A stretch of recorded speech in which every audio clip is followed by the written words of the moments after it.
பேராசை கொண்ட வணிகர், த கிரீடி மர்ச்சென்ட். நான் உங்க ரகுநாதன் பேசுகிறேன். நான் இன்றைக்கு பேராசை கொண்ட வணிகர், த கிரீடி மர்ச்சென்ட் கதை சொல்ல போறேன். இந்த கதை பிடித்து இருந்தால் ரகுநாதன் சீனிவாசன் சேனலை லைக் பண்ணுங்க, ஷேர் செய்யுங்க. பிடித்து இருந்தால் சேனலை சப்ஸ்கிரைப் செய்து தொடர்ச்சியாக பெற வேண்டுமானால் லைக் பட்டனை அழுத்துங்கள். ஒரு சிறிய கிராமத்தில் ராமு என்ற ஒரு வணிகர் வாழ்ந்து வந்தார்.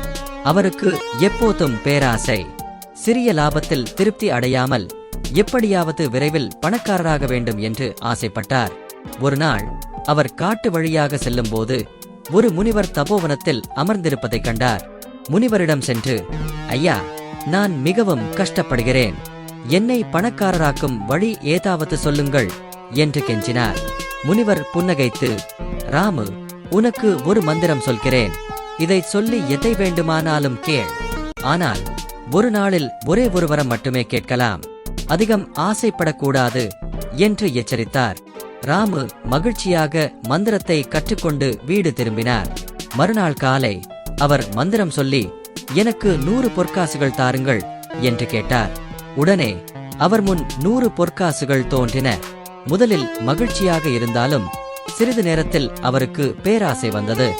ஏன் ஒரே ஒரு வரம், இன்னும் நிறைய கேட்கலாமே என்று எண்ணி மீண்டும் மந்திரம் சொல்லி, எனக்கு 1000 பொற்காசுகள் வேண்டும் என்று கத்தினார்.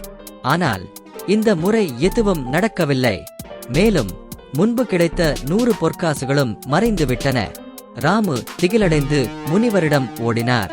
ஐயா, என் பொற்காசுகள் எல்லாம் போய்விட்டன, ஏன் என்று அழுதார். முனிவர் பெருமூச்சுடன் சொன்னார், ராமு, நான் உன்னை எச்சரித்தேன் பேராசைப்படக்கூடாது என்று. நீ கொஞ்சத்தில் திருப்தி அடையவில்லை, அதனால்தான் உனக்கு கிடைத்ததும் போய்விட்டது.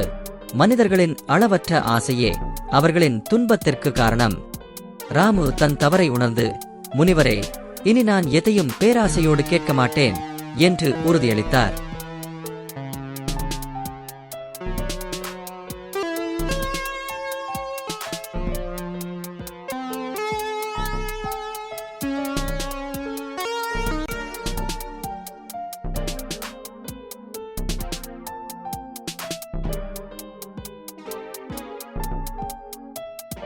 நன்றி, வணக்கம்.